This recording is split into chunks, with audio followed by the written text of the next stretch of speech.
Hello, beautiful people. Welcome to Her Journey to Self podcast. My name is Tamara and I am your host. Happy April. We have entered into the second quarter of the year. Like, what? What is happening? What is life? Can time slow down? Like, really? Jeez, I am just, what is going on? Am I the only one? Am I the only one feeling like this? And also, it's supposed to be snowing here again, like today. Today, April 1st, we're supposed to get snow.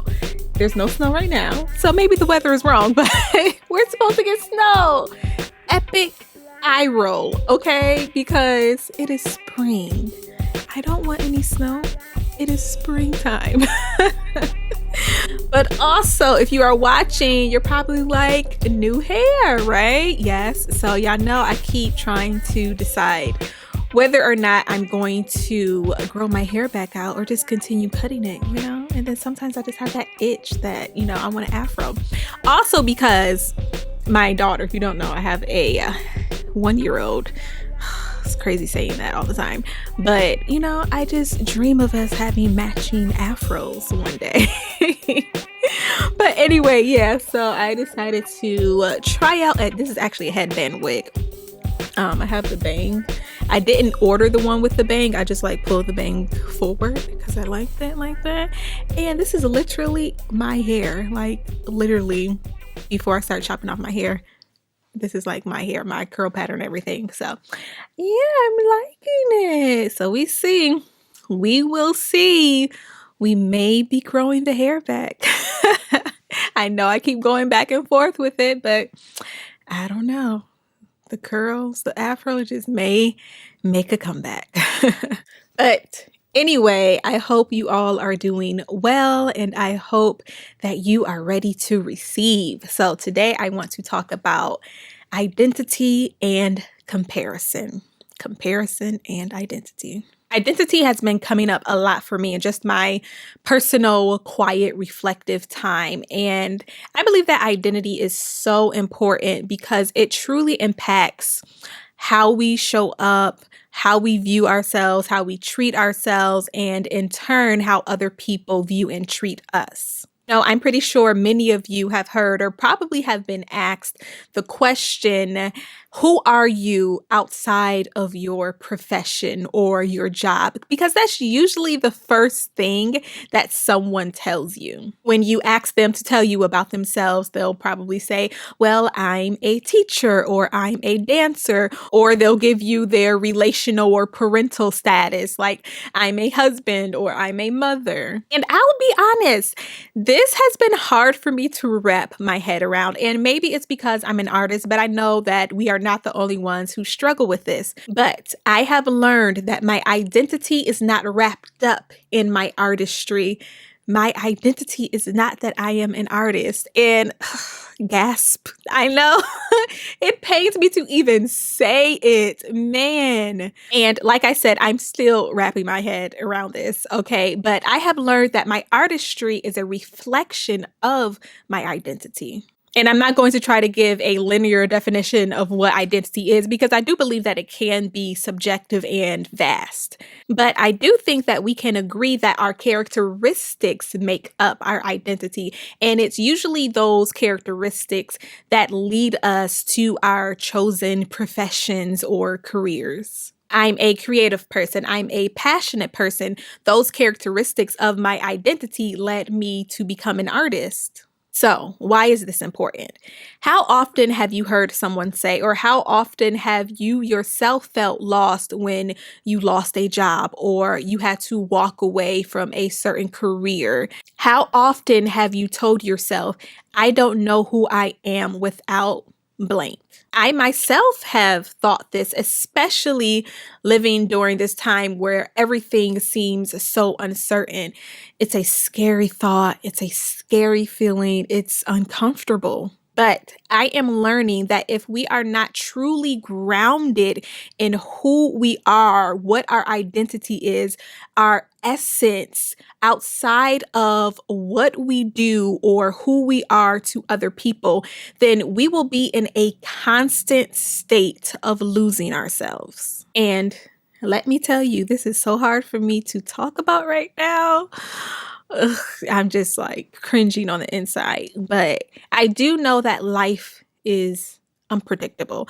Things are constantly changing. 2 years ago, what we thought we would be doing is nowhere near to what we are actually doing today. And if I never reach the success that I want to in my career, which I am not claiming, by the way, but if I never reach it, I am still creative. I am still passionate. I am still talented. I am still all the things that assist me in doing what I do and what I want to do. Because first and foremost, I am a child of God. I am a creation of the Creator. And from Him, everything flows. And that has also been a concept that has been hard for me to really understand and wrap my mind around. And I'm still working on that. But it is through that understanding that I can boldly say what my purpose is, because my purpose is connected to my identity, which comes from the Lord.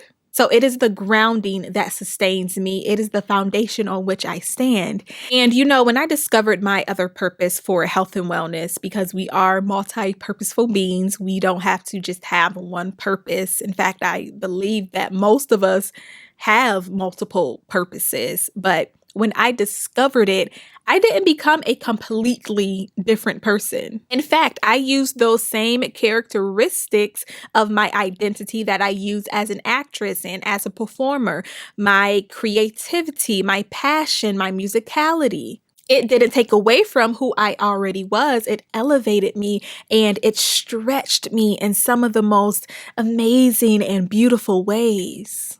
And this is the first step, the grounding, the digging in and being planted in who you are so that you are not easily swayed or moved, because comparison can be the thief of identity. Comparison can be the thief of identity. When we are not grounded in who we are, especially in this age of social media, we can be swept up in the tornado of other people's lives, methods, and beliefs. And sometimes we aren't even aware that we're doing it. Sometimes it's disguised as us learning or leveling up. So we're taking and implementing advice and counsel from everyone and everything. And what we are really doing is making carbon copies of other people. Now, don't get me wrong. Hear me. I am not saying to not seek advice and counsel.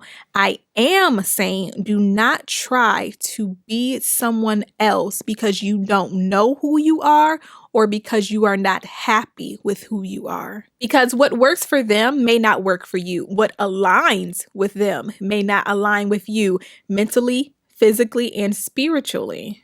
And going deeper, when comparison is a result of insecurity, we diminish ourselves. We are trying to erase who we are because we do not believe that we are enough. We do not trust that who we are and what we are capable of will lead us to our end goal. And that is a dangerous place to be, because that is really the beginning of losing yourself. I want you to be so solid in who you are that when you read that book or you attend that masterclass, that you are able to take those gems and effectively and positively implement them in your life so you can elevate your business or your relationship or your health. On the flip side of that, I want you to be so confident in who you are that when you listen to that podcast or have that coaching session, that you can boldly walk away from the things that you have no business entertaining, because this is also about life and death. People have become so desperate with a look or a trend that they are trying crazy diets or crazy practices and losing their lives. Know who you are. Know who you are. Know who you are. Your life literally depends on it. When we are in a state of healing or transformation, we are so vulnerable. We want answers. We are actively seeking answers because we want the change, we want the transformation, but I don't want us to fall victim to the highlight reel of someone else's life or the exploitation of someone else's trauma because let's be real, there has even become this false vulnerability where people feel like they need to pimp their trauma in order to be authentic. Now, that is a whole nother conversation for a whole nother day because there are just so many different facets of comparison syndrome. And I don't even know if that's the actual term, I just made it up. But we have to be careful not to fall for the trap of comparison. And this is why I always say to start with self. And sometimes it does look like seeking help from someone else, maybe a therapist or a pastor or even a friend.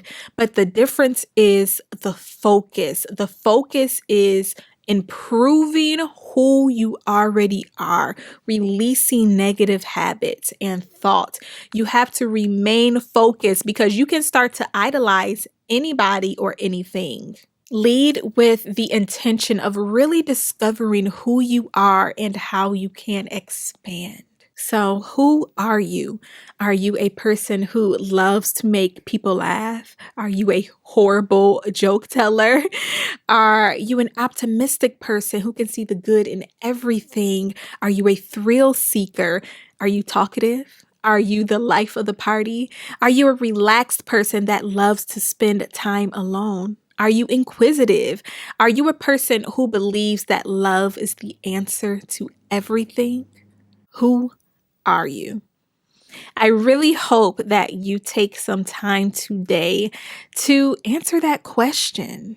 And remember, we are always becoming, so there is always something new for us to discover about ourselves. So let's chat down below in the comments if you are watching on YouTube or on Instagram at Her Journey to Self.